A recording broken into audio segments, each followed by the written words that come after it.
Salut la gang, bienvenue à Radio B52, votre podcast de la Ville de Québec, from Québec City.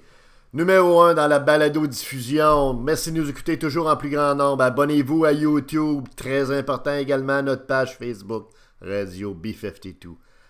On passe au Night Train au micro. Gary Price. Gary Price. Qu'est-ce que le Canadien de Montréal, une équipe glorieuse, attend pour se débarrasser de Gary Price? Qu'est-ce que le Canadien de Montréal, qu'est-ce que Jeff Molson, Dry, X, qu'est-ce que Mark Bergevin attendent pour échanger Gary Price?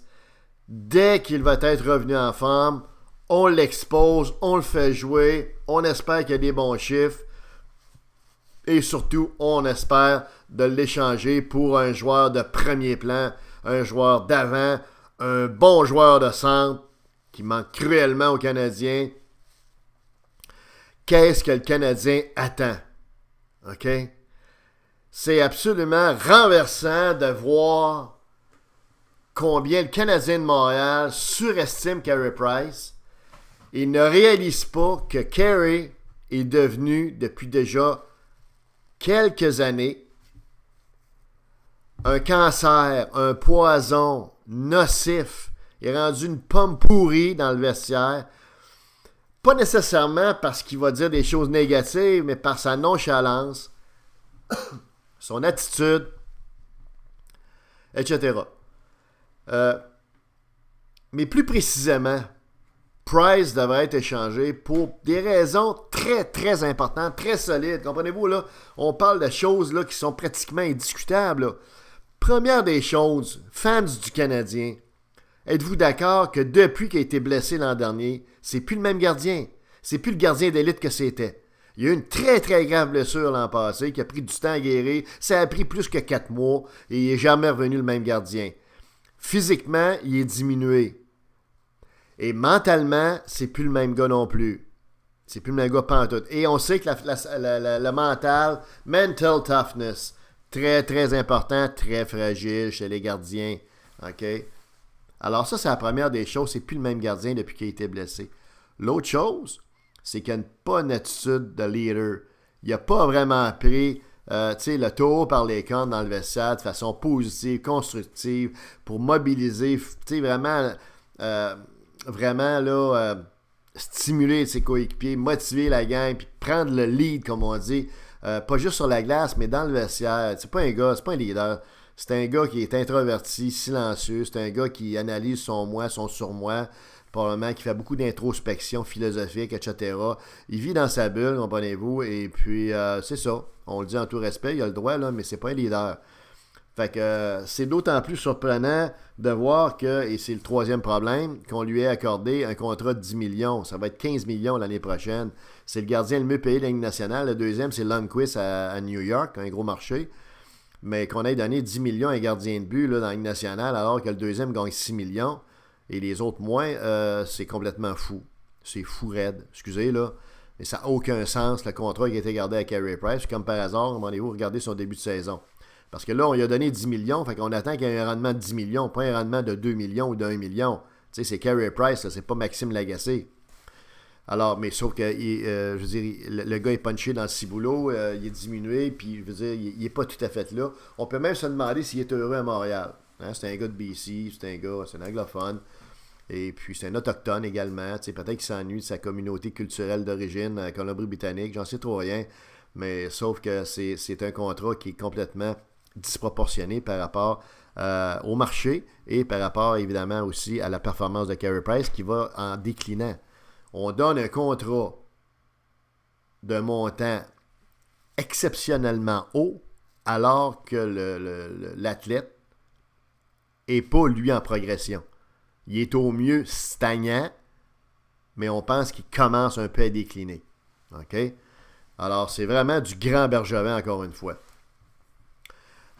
L'autre raison, la quatrième raison pour laquelle on doit l'échanger, on l'a mentionné dans un autre podcast, c'est que c'est les équipes qui gagnent la Coupe Stanley ont jamais comme pilier, comme pivot de leur équipe, comme joueur numéro 1 autour duquel on veut monter une équipe qui va gagner le championnat, ces équipes-là n'ont jamais fait graviter leur team autour d'un gardien de but.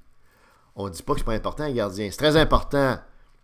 Mais il ne faut pas que ça soit ton joueur étoile, ton joueur d'avant, ton joueur qui va vraiment draguer tout le monde avec lui, qui va vraiment mobiliser puis faire assurer la cohésion de l'équipe et tout ça. C'est souvent un joueur d'avant qui va faire ça ou un joueur de défense. C'est pas un gardien de but. Alors, regardez les équipes qui ont gagné des championnats. C'est qui leur meilleur joueur?